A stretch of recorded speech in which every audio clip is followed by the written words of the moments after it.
Monsieur le Président, Mesdames et Messieurs les membres du jury, je suis ici pour représenter mon client, Oedipe, accusé du crime de lèse-majesté, du crime d'inceste et du crime de provocation au suicide. Alors, je ne le représente pas parce que je viens de Picardie, je tiens à le signaler. Vous avez mes conclusions et je serai bref. Je n'insisterai que sur certains points. Alors le monde, nous vivons dans un monde dangereux, un monde violent. Cela ne vous a pas échappé. Hercule, non loin d'ici, a tué sa femme et tous ses enfants. Zeus a violé plus de femmes que toute l'armée spartiate réunie. Et le monde est à feu et à sang, il y a des guerres partout. Alors dans tout ce fracas, je reçois un parchemin d'un homme qu'on accuse des crimes les plus graves. Alors moi, je pensais tomber sur un monstre, sur une bête, sur un tueur. Et un lundi, quelqu'un vient frapper à la porte de mon temple. C'est une vieille personne qui boite et qui est aveugle. Alors, elle me dit d'une petite voix, c'est moi, Oedipe. Alors, imaginez ma surprise. Et je vais vous expliquer ici pourquoi cette personne n'est pas coupable. Oedipe, c'est avant tout une victime. Oedipe, c'est un gars malchanceux. Oedipe, c'est un pauvre type, en somme. Un pauvre type qui se crève les yeux sans attendre la justice des hommes. Donc, quand vous connaîtrez Oedipe, comme je le connais, vous ne pourrez prendre que la bonne décision. Et la bonne décision, c'est l'acquittement. Alors les faits, vous les connaissez, c'est la Pythie de Delphes qui dit à Laios, roi de son époque, qui dit à Laios, « Si tu fais un fils, ton fils te tuera. » Alors ni une ni deux, Laios fait un enfant qui s'avère être un fils. Bon, il avait une chance sur deux, c'était mathématique. Et au moment de l'accouchement, il se dit « Mince, j'ai commis une erreur, donc je vais tuer mon fils. » Sauf que, manque de peau, les dieux punissent les parents qui tuent leurs enfants. Alors il appelle Jocaste, qui était sur la table d'accouchement, elle était devant lui, et il lui dit mais qu'est-ce qu'on fait? Alors là, ils ont réfléchi un peu, je dis bien un peu, et Jocaste dit à Laios, si on prenait le bébé, qu'on le mettait dans les bois, qu'on lui perçait les chevilles avec une tige en fer et qu'on lui sectionnait les tendons, ça serait bien, non? Mais c'est une super idée. C'est une super idée. On ne peut pas tuer notre enfant, mais on peut le laisser dans les bois pour qu'il se fasse manger par les loups. Voilà, bon. Alors, donc voilà. Voilà. Oedipe, c'est une double victime. C'est une victime malheureuse de ses parents et c'est aussi une victime du destin. Oedipe, c'est une personne broyée par le destin. Le destin, c'est quoi, encore une fois? Le destin, c'est Laios, encore lui, qui viole le fils du roi Pélops, qu'il avait gentiment accueilli. Le fils, Chrysippe, se suicide, et son père, Pélops, maudit Laios et toute sa descendance. D'où la colère des dieux et la prophétie. Mais la prophétie, juridiquement, c'est quoi? Parce qu'on peut dire que la Pythie de Delphes ne s'est jamais gourée. Donc la prophétie, c'est la réalisation d'une prédiction à laquelle on ne peut échapper. C'est l'absence de libre arbitre. Mais je vous le dis, Monsieur le Président, Mesdames et Messieurs du jury, qu'est-ce que le droit pénal cherche à juger, à condamner, si ce n'est l'utilisation du libre arbitre à de mauvaises fins? Donc ma position ici, c'est de dire que la prophétie est une cause d'irresponsabilité pénale. Premier argument. Concernant le crime de lèse-majesté, encore une fois, je vous le dirai, mon client est une victime. Monsieur le procureur, vous l'avez entendu, réfute l'argument de la prescription. Je le conçois. Je vais donc pousser un peu plus ma réflexion. Mais pour cela, il faut imaginer la scène du meurtre. Il fait sombre, il fait froid. Nous sommes dans une montagne. Et Oedipe est sur son char et arrive à la croisée de 3 chemins. 3. Il était en train de fuir ses parents adoptifs, qu'il pensait qu'ils étaient ses vrais parents. Parce que la petite Delphes, encore elle, et je la salue d'ailleurs, a dit que Oedipe allait tuer son père et marier sa mère. Alors, voilà, nous sommes dans cette montagne et tout d'un coup, un char arrive, un char pressé, un char mené par un serviteur sous les ordres d'un vieil homme. Et il arrive devant Oedipe et lui dit « Bon, ben maintenant, il n'y a pas de place pour nous deux, donc tu rebrousses chemin au péril de ta vie. » Oedipe, il n'a pas le temps de réagir, que le type âgé sort de son char et sort son glaive et essaye de tuer Oedipe. Alors, face à cette attaque injuste, là je parle aux pénalistes, face à cette attaque injuste, Oedipe a répondu d'une manière concomitante et proportionnée. Et d'ailleurs, vous avez entendu le légiste tout à l'heure qui a dit que le roi Laios était mort d'un coup d'épée, seulement un coup d'épée. Donc vous m'aurez compris, je soulève aujourd'hui l'irresponsabilité pénale du fait justificatif de légitime défense. À titre subsidiaire, si vous ne retenez pas la légitime défense pour un crime de lèse-majesté, retenez au moins qu'il manque l'élément intentionnel. Oedipe n'avait aucun indice et ne savait pas que cet homme en face de lui était roi. Mais c'est vrai, Laios ne se promène pas toujours avec sa couronne et sa peau de bête autour des épaules. Voici pour le crime de lèse-majesté. Je passerai à l'inceste et je serai plus bref. Je dirais que le destin, encore lui, a encore frappé. Le destin, c'est quoi? Le destin, c'est que celui qui répondait à la question du Sphinx devait se marier avec Jocaste. Alors Oedipe a défait le Sphinx et s'est marié avec Jocaste. Il en a profité pour faire 4 enfants. Mais, encore une fois, je soulèverai le manque d'éléments intentionnels. Oedipe ne pouvait pas savoir que Jocaste était sa mère. Jocaste, par contre, elle ne s'est jamais dit « Tiens, Oedipe, quand est-ce qu'on va manger chez tes parents ?» Elle ne s'est jamais dit « Tiens, Oedipe, c'est marrant, mais tu me rappelles mon ex-mari. Et d'ailleurs, vous avez la même tâche de naissance, là. » Elle ne s'est jamais dit « Tiens, dis donc, le boiteux, mais c'est marrant, ça, comme si on t'avait percé les chevilles à la naissance. Comme mon fils, d'ailleurs, que j'ai abandonné dans les bois. Et d'ailleurs, mon fils aurait le même âge que toi, tiens, c'est marrant. Hein. Enfin bref, il ne faut pas s'appeler Socrate pour comprendre. Comprendre qu'elle savait. Et quand elle s'est suicidée, ce n'est pas parce qu'elle a découvert l'identité d'Oedipe, ça il le savait déjà. C'est parce que le peuple avait compris son secret. Enfin, monsieur le procureur m'a dit que Oedipe avait une intelligence hors norme. Il avait une intelligence hors norme.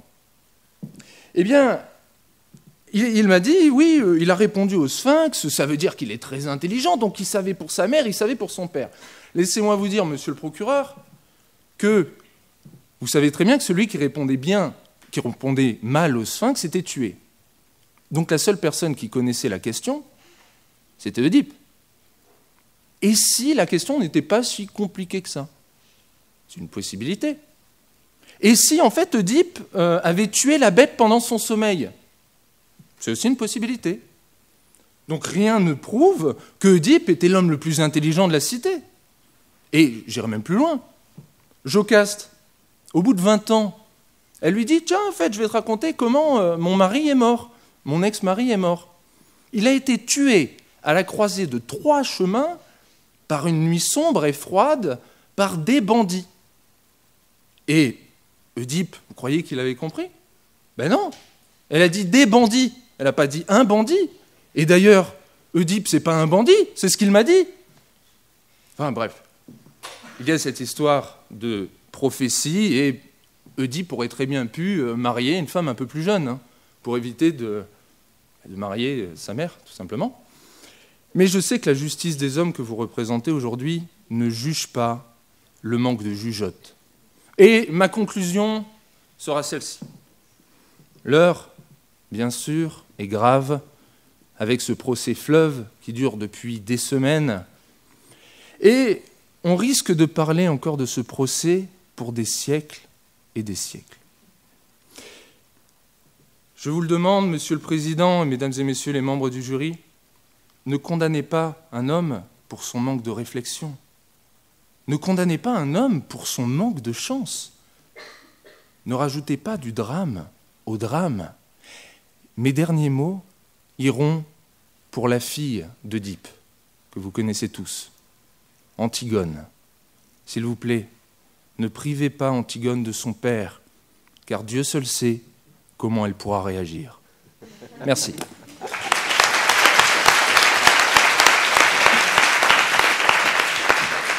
Monsieur le Président, Mesdames, Messieurs, chers camarades qui êtes restés jusqu'au bout, merci. On a voulu oublier Claude Buffet, et parfois, brillamment, on a réussi. Mais pour moi, ce soir, il n'est donc pas question de défendre l'innocence de cet homme, car Claude Buffet est avant tout un meurtrier. Alors oui, je sais, cela semble être un aveu d'échec dès le départ. On a l'habitude de rêver et d'imaginer que l'avocat est un Sherlock Holmes des temps modernes, qu'il doit innocenter son client. Et j'aimerais, je le confesse, pouvoir vous dire que Claude Buffet est innocent. J'aimerais pouvoir, par une démonstration brillante à la Hercule Poirot, pouvoir conclure en vous disant que le coupable, c'était le colonel Moutarde, dans la cuisine avec le chandelier. Malheureusement, s'il demeure des questions, ce soir, il en est une que je ne vous ferai pas l'affront de vous poser, et c'est celle de la culpabilité de Claude Buffet. Oui, Claude Buffet a tué, oui, Claude Buffet a volé, et Claude Buffet a récidivé. Alors, aujourd'hui, 45 ans après son exécution, s'il y a un combat qu'il reste, ce n'est pas un combat pour l'innocence, c'est un combat contre l'oubli. Et dans ce combat, 3 ennemis qu'il faut pourfendre. Le premier, c'est l'histoire, rien que ça. L'histoire avec sa grande hache, qui a tranché dans le vif et qui a décidé que Claude Buffet allait être jeté dans la fosse commune des oubliés, celle des infréquentables.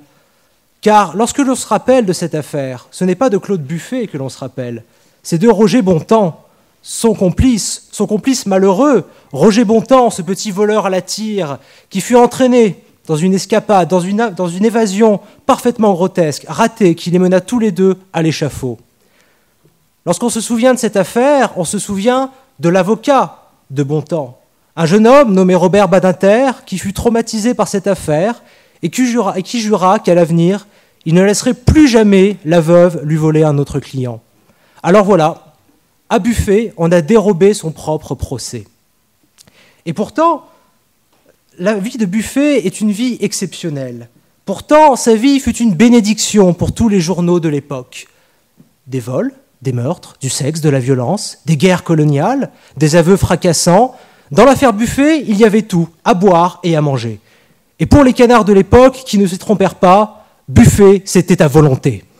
Alors, voilà ce que nous a laissé l'histoire. Quelques jeux de mots très douteux, des articles à sensation, un arrière-goût de cendre, de scandale, et rien d'autre. Alors, puisqu'il me faut ce soir ouvrir la tombe de Buffet, le déterrer, de cette tombe d'oubli dans laquelle on l'a enfoui, il faut avant tout que je pose la question fatale. Mais qui était Claude Buffet ? Et en effet, c'est le deuxième ennemi qu'il faut combattre lorsqu'il s'agit de parler de Buffet. Cet ennemi, et non des moindres, c'est Buffet lui-même. Nous l'avons entendu dans la plaidoirie célèbre de Maître Lombard lors du procès de Christian Ranucci. Parfois, le pire ennemi d'un plaideur, c'est son propre client. Et quel ennemi que Claude Buffet ? Claude Buffet, c'est l'histoire sordide d'un tueur exemplaire. Dès 20 ans, jeune homme ambitieux, il décide de profiter des opportunités que l'époque lui offre. Et autant dire que cette époque lui en donna des opportunités. Elle lui donna des terrains de jeu à même d'assouvir sa soif de sang. À 20 ans, il s'engage dans la Légion étrangère. L'Indochine, l'Algérie et même le Maroc, Buffet ne bouda pas son plaisir et il tua. Et il tua si bien que nous lui offrîmes la médaille coloniale.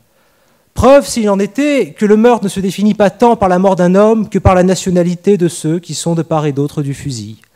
Alors, Buffet, malheureusement pour lui, dut rentrer en France. Et, élève soucieux, élève appliqué, il décida d'appliquer en France les leçons si chèrement apprises à l'étranger. Il rentra et il fit en France ce pourquoi on l'avait médaillé en Algérie. Il mena une vie de gangster pendant plusieurs années, il tua, il braqua, il pilla, et pendant longtemps, rien ne lui arriva. Il continua à se conduire comme s'il était en Algérie, preuve que pour Claude Buffet, et pour détourner une formule célèbre, la France, c'est l'Algérie. Seulement voilà, en 1967, Claude Buffet commet une erreur. Il abat sa première victime française, une jeune femme, lors d'un vol qui tourne mal. Il est arrêté et immédiatement, avec le zèle et la conscience du bon élève à qui on demande son cahier de notes, il confesse immédiatement plus de 40 meurtres. Malheureusement, on ne le félicite pas, et cette fois, c'est la prison à perpétuité. Mais, voyez-vous, Buffet est un élève sérieux, comme je vous l'ai dit, c'est un surdoué du crime, et il décide d'aller plus loin. Il organise une évasion spectaculaire avec son camarade Roger Bontemps. Une évasion qui rate, car alors qu'ils réussissent à échapper à la vigilance de leur gardien, Buffet décide de prendre 2 otages sans raison. Il les exécute et il se rend. Commence alors un procès inoubliable durant lequel Buffet ne fait que clamer qu'il veut la peine de mort, aux grandes dames, on s'en doute, de ses avocats. Il réclame la peine de mort et dit qu'après tout, cette évasion ratée, c'était uniquement pour pouvoir enfin mourir.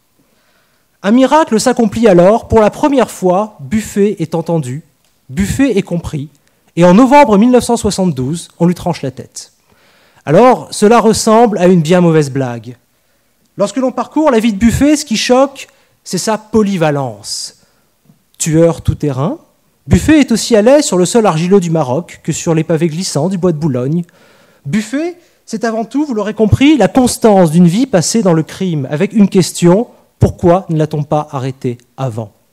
Buffet, vous l'aurez compris, c'est également cette constance dans le crime, mais à laquelle s'oppose l'inconstance des jugements qu'on lui a opposés. Car Buffet a été médaillé, puis il a été arrêté, il a été félicité, et on l'a exécuté. Voilà donc une histoire sordide et incompréhensible. Peut-on la reléguer pour autant au statut de fait divers ? Non, car Buffet n'est pas la somme de ses crimes. L'affaire Buffet, c'est avant tout l'histoire tragique et grotesque d'un homme qui voulait mourir et qui, n'ayant pas le courage de s'en charger, a décidé de laisser la justice le faire à sa place. L'affaire Buffet, c'est celle d'un homme qui a dû beaucoup tuer pour pouvoir enfin mourir. Alors, comment le défendre quand lui-même se condamne ? Et c'est le troisième et dernier obstacle, celui du ton que l'on doit choisir pour parler de Buffet. Un ton qui a 2 têtes, 2 monstres qui guettent tout avocat, 2 écueils, Charybde des Scylla de la plaidoirie. C'est le mirabilisme et la diabolisation. On a cherché à excuser Buffet, puis on l'a condamné. On a fait de Buffet une figure de rhétorique, tour à tour monstrueuse ou même pitoyable selon les besoins de l'occasion. Et ce faisant, on a obscurci le personnage. Commençons par le misérabilisme. On nous a dit qu'il fallait oublier les scandales, délaisser le meurtrier pour se concentrer sur l'homme. Eh bien, je n'y crois pas. Car en rappelant que Buffet est un homme, est-ce que vraiment l'on atténue sa culpabilité ? Ne fait-on pas au contraire que l'accabler davantage en rappelant qu'étant homme, il n'a fait que tuer son proche, son semblable, son frère ? On a parfois utilisé sa misère pour rappeler qu'il a été poussé au crime. Mais Buffet est irréductible à la misère sociale de laquelle il est issu. Buffet ne se résume pas à la pauvreté, et la pauvreté ne pousse pas au crime. Enfin, la diabolisation, c'est l'excès inverse qui nous guette. Face à ces crimes incompréhensibles, on a essayé parfois de l'éloigner, de l'enfermer bien au chaud dans cette catégorie, celle du monstre, catégorie fourre-tout. Mais ce faisant, on élimine le cœur du paradoxe. Buffet est à la fois homme et criminel, et vouloir le scinder en 2, c'est passer à côté. Alors, expliquer Buffet, comprendre Buffet, ou même tuer Buffet, c'est la même erreur, celle de la simplification. Oui, ils ont tué Buffet, mais ils n'ont fait que trancher les fils de la marionnette, de cette violence qui était là, et d'autres ont pris sa place. C'est en observant les mauvaises herbes que l'on apprend beaucoup sur la terre dans laquelle elles ont pu croître. Et si Buffet ne nous dit rien sur lui, s'il demeure une énigme, il en dit long sur la folie de son époque, celle des guerres, celle des journalistes incapables qui n'ont fait que se moquer de lui, celle, enfin, d'une société qui réclame sa tête quand il aurait fallu l'interner. Le procès Buffet, ce n'est pas le récit d'une société outragée qui se venge du monstre qui a voulu la menacer. C'est le récit d'une république qui souhaite la mort de l'un de ses citoyens. C'est le récit d'une mère coupable qui échoue à éduquer son enfant et qui le tue. C'est le récit de Médée, caché derrière les atours respectables de la justice. Alors pour conclure, non, je n'ai pas défendu Claude Buffet, car pour moi, il est indéfendable. Par contre, j'espère vous avoir convaincu de la nécessité qu'il y a à ne pas l'oublier et à rappeler cette histoire tragique et grotesque. On a tout dit sur Buffet, on n'a jamais visé juste. On l'a accusé de tous les maux, on l'a excusé de tous ses crimes. Alors, pour combattre l'amnésie, la peur et l'insouciance, je ne vois pas d'autre remède qu'un peu d'humour noir. Et j'espère ce soir avoir montré la voie en traitant Buffet avec irrévérence, cette irrévérence que l'on doit à un criminel qui n'est pas digne de notre respect, mais qui pourtant ne mérite pas l'oubli. Je vous remercie.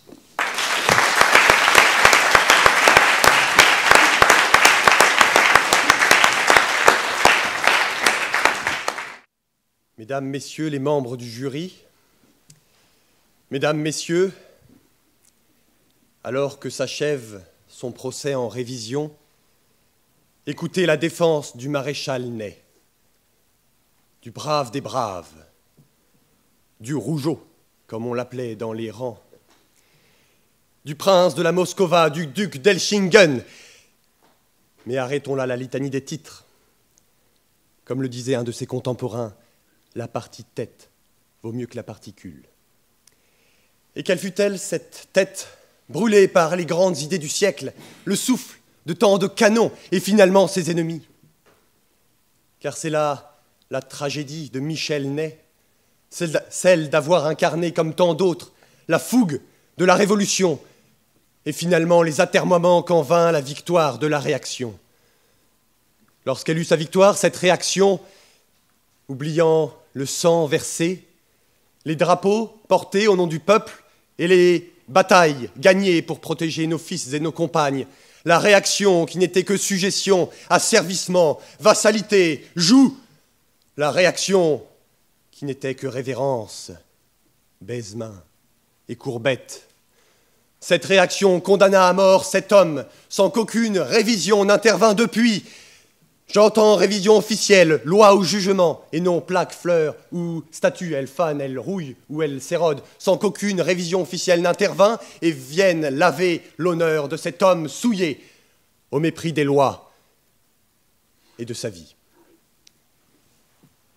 Et quelle vie!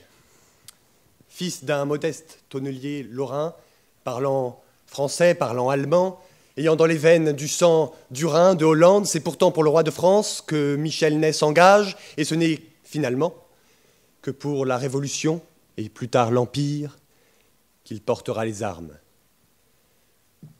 Et c'est sous l'Empire qu'il devient la gloire militaire que nous connaissons. Pourtant, on le condamna. Pourquoi? L'acte d'accusation est clair. Avoir trahi le roi Louis XVIII, lorsque l'empereur, déchu de sa couronne et non de ses lauriers, revint à Paris, débarqué à Golfe-Juan, marchait avec au-dessus de lui l'aigle impérial qui volait de l'église, de clocher en clocher jusqu'au tour de Notre-Dame, avec comme seul cortège la gratitude populaire et ses vivats et ses haies d'honneur. Avoir trahi le roi et n'avoir pas arrêté l'usurpateur, ne l'avoir pas amené dans une cage de fer comme il l'avait promis, comme si un ogre se pouvait enfermer dans une volière. On l'accusa donc d'abord de trahison. Mais parlons-nous du même homme? Parlons-nous de Michel Ney, qui, dans l'enfer de l'hiver russe, épaulait le moindre fantassin, oubliant son grade de maréchal, faisant le coup de feu pour protéger les blessés, les dernières vivres, face aux Cosaques qui harcelaient l'armée. Traître, un homme qui prit à la place de Murat, chargé lui-même du commandement de la grande armée par l'empereur, et retiré pourtant, fuyant vers sa douce, lointaine et chaude Italie. Traître, un homme qui sauva au Dniepr et à la Bérésina ces derniers fragments. Il n'était pas plus traître qu'un terroriste atteignant la sûreté de l'État. Car rappelons-nous quand, alors, pour la dernière fois, la France fut en 1815 menacée dans son intégrité physique, lorsque les troupes de Blücher et Wellington s'assemblaient en Belgique. Ney, nous dit Hugo, est perdu, grand de toute la hauteur de la mort acceptée, allait de tous côtés dans cette tourmente. En sueur, la flamme aux yeux, l'écume aux lèvres, il s'offrait à tous les coups.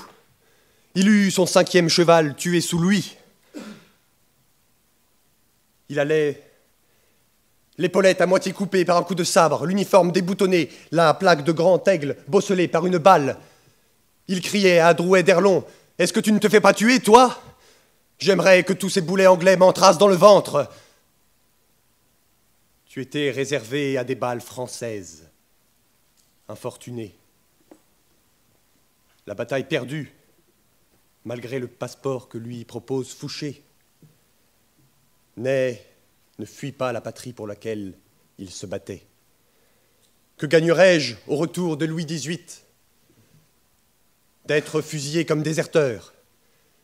Mais je ne suis pas un homme pour qui son intérêt est tout.